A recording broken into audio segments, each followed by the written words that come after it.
So, 10 European countries have issued travel advisory to the United States to their citizens. And it's quite shocking to witness something like this happening in the United States. I mean, the great United States of America, where milk and honey seems to be falling from the sky and everybody wants to get a glimpse of it or experience it or even dwell in it. But since the new president Donald Trump has come back for a second term in the White House, things are shaking up and the world is taken aback and wondering what on earth is going on. And that's the same question I am asking. Not that I have ever had a desire to travel to the United States, even though many people, surprisingly, as an African living in South Africa, I never, to be honest with you, I'm fine where I am. I'm a South African, and I think what the United States has, we kind of have, and I am content with that. Yes, it is great to hop on a plane and go visit and be a tourist, but immediately come back. Ask any South African, will tell you that when we travel, 2 days is enough before we begin to get homesick. There are those that left South Africa to go and get greener pastures in the United States of America, and within 6 months they were back because there's no place like home, especially no place like South Africa. You should come and visit and see it for yourself. Many people that I've come across that are non-South Africans, when they land here, when it's time to go, they're like, can I extend it to another week? Because it's great here. But other than that, let's talk about these 10 European countries that have issued travel advisory. Some of them, they updated these travel advisories so that their citizens are aware or of the risk of flying and crossing the Atlantic Ocean over to the United States. I think two of them are not necessarily European, but we will get to them. So the first one is the Netherlands. The Netherlands government or the Department of Foreign Affairs issued a travel advisory to the Dutch people that are planning to travel to the United States or are going to the United States pretty soon to be aware of the risks of going to the United States. Now, the government is not saying do not go or it's a ban. They're basically saying that you need to be cognizant of the travel documents that you are going to be taking with you to the United States. So just because you have a valid visa or an ESTA, which is, I believe, is electronic system, what is it? Electoral System for Travel Authority. So I guess this is a visa that is virtual or something like that. If you have that and all of it are legit, that does not guarantee you the entry into the United States of America, especially if you've got some bit of a history of overstaying in the United States in the past. So if you overstayed your visa in the past, this time around when you land in the United States, chances are you are going to be denied entry. The second reason they might deny you entry may be because your travel reasons to the United States, they are unclear or vague, and as a result, the Border Patrol officer or official has the right in his discretion to deny you entry. There have been Dutch people that have been detained. As a result of that, the report came back to the Netherlands, and that is why the government took this action of telling its citizens to be aware of going to the United States. It's a risk. Are they willing to take or not? It turns out that about 800,000 to 1 million Dutch tourists visit the United States yearly. How that is going to look like during Donald Trump's administration.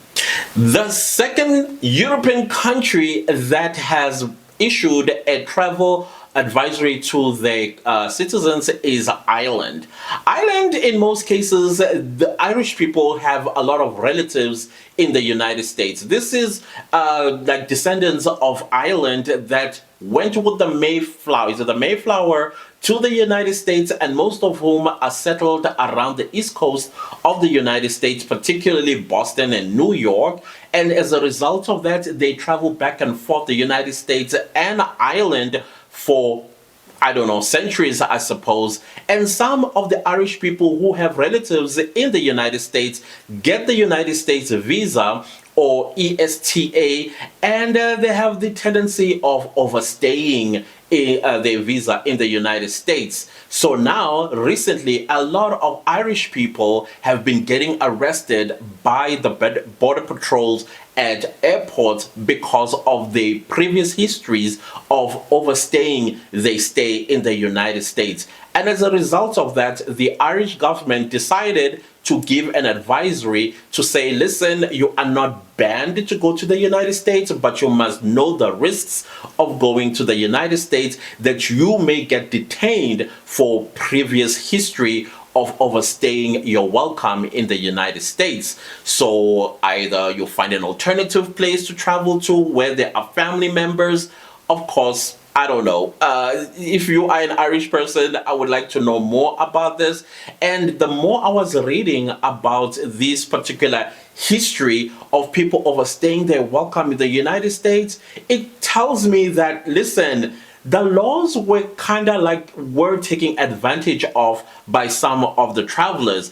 I mean, I'm one of the people who say, listen, never overstay your welcome anywhere, whether to another man's country or visiting family members or a friend. If it's time to go, pack up and leave, as you said you were going to do when you applied for that visa. Now, the third country is a non-European country, but it is down under, Australia. Australians as well, their government have issued a travel advisory which is updated, basically letting them know that some Australians, apparently Australians, this is a habit of yours of overstaying your welcome in the United States. And so if you have overstayed your welcome in the past, then chances are upon landing in the United States at the border gate, you might get detained, like many other Australians that have been detained because of their overstay history in the United States. So apparently some prominent Australians have been detained and deported to Australia because of this reason. And some Australians, when they travel to the United States, their reasons of visiting the United States often is vague, but they used to be let in the past. Now with the Trump administration, those rules have become quite strict, to a point where you get detained, sometimes for hours, sometimes for a week. And I even heard somebody that was detained for a month without probable cause, if you ask me, because overstaying your visa, to me, sounds something that is minor, even though it is the law. Law is the law, and you got to respect the law. But is it enough for you to be detained for that long without any due diligence? For example, the respect of the Constitution and the values of the Constitution in terms of liberty. Because if somebody have violated the law, maybe the punishment or penalty should be a fine, and then let them go, and then give them a travel ban of maybe 5 years for violating the immigration laws of the United States. I don't know. But to detain somebody without bail for so long, to me, it just sounds wrong. And the fourth country is also down under. New Zealand is also on the list of countries that have issued a warning to the Kiwis and said, listen, you are not banned to go to the United States, but just be sure, or at least be aware, that chances of you getting arrested at the airport because your travel reasons of entering the United States are not clear. The officials, they do have the discretion to deny you entry. Even if your visa is on point or your ESTA is on point, they still have the discretion of denying you entry into the United States. So they are just told, listen, if you are planning to go to the United States, maybe you need to make sure that everything is on point, including your past history when you entered the United States. Did you leave the United States before your visa expired, or did you overstay your welcome in the United States? So they have been warned as well. The Kiwis, let me know, what do you think? And apparently about 200 to 300,000 Kiwis visit the United States for tourism. And then we go back to Europe. We are going now to number 5, which is France. Now, France is having a bit of a panic with everything that is happening between the United States and the EU and the utterances of Donald Trump. Same thing with French people. They have been issued with a warning advisory, which is updated by the government, where they're advising French people to think twice of going to the United States for whatever purpose. But they must also ensure that their visas, they are legit, or their ESTAs are valid. However, that does not guarantee that they will enter the United States successfully with legit documents. Sometimes the officials at the border might just say, sorry, you need to go back home.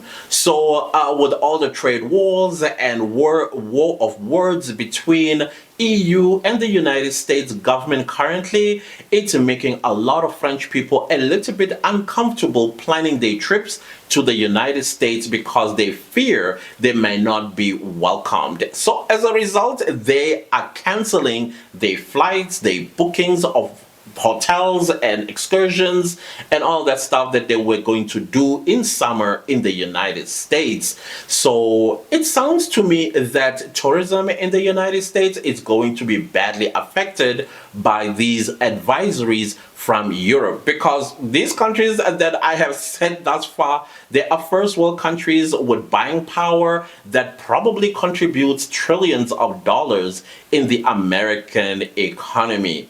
Now, how is that going to look like is what I'm interested in.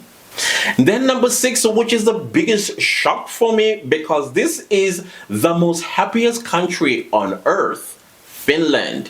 Finland also decided, hey, listen, you can go to the United States all you want, but because of the two-gender recognition only policy of the Donald Trump administration, and Finland, it is a transgender and non-binary friendly country where non-binary as well as transgender people were enjoying traveling between Finland as well as the United States. They've been warned that if you want to travel to the United States under Donald Trump administration, it is advisable that you first call the US Embassy so that they can give you advice, or let them know that you are coming for business, so that you do not find or experience any difficulty at ports of entry into the United States. I don't know how that is going to work out, because I think you will still be denied entry into the United States as long as your passport has the X marker, which basically means the traveler is a non-binary or a transgender. And we know the Trump administration frowns upon such people, which is the same with the 7th country, Denmark, who also has very is known to be one of the most progressive countries on earth, where transgender as well as non-binary people live and enjoy their freedom and expressions there. And they were also enjoying the relationship between Denmark and the United States, and they could travel freely as transgendered people as well as non-binary people with no problems. Now with the United States policy on recognizing only two gender, therefore they advised not to travel to the United States. If they need to go to the United States, then it's advisable for them to contact the US Embassy so that they get some kind of immunity. I don't know, maybe it's an immunity, I don't know what the word is, so they are able to go in and out of the United States. Again, I don't see this one happening. Also, the other reason why Denmark has also given such an advisory to its Danish travelers to the United States is because of what's going on between Denmark and the United States.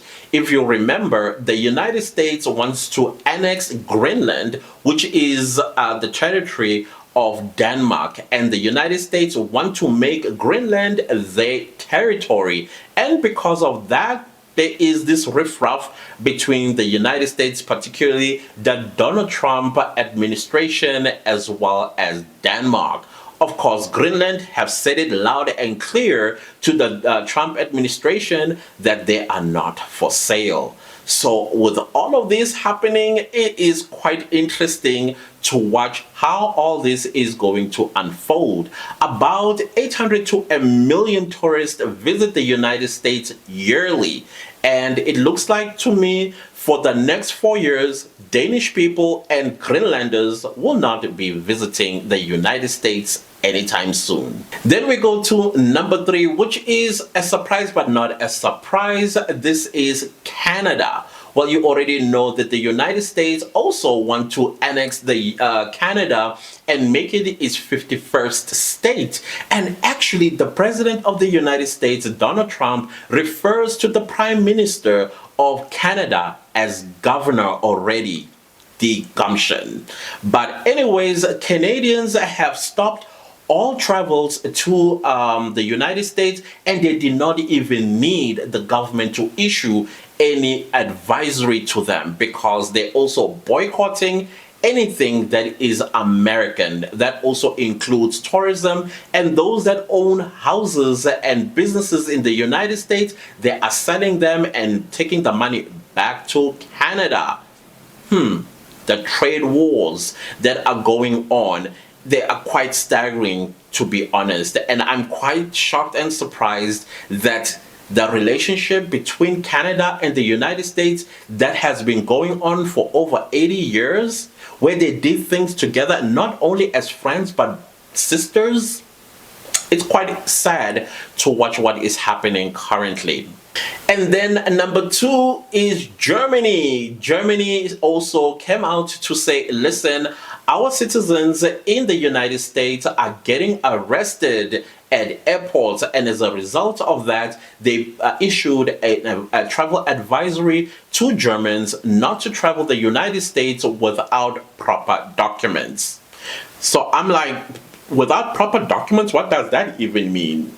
I mean, anyways, I always thought that Europeans, they could go in and out of the United States nilly-willy. I'm quite shocked that they actually needed a passport. I know on my side is ignorance, and again, I'm ignorant because I am comfortable where I am, my own country. So I don't have to know anything about other countries and they travel immigration laws and things like that that are not going to affect me anyway.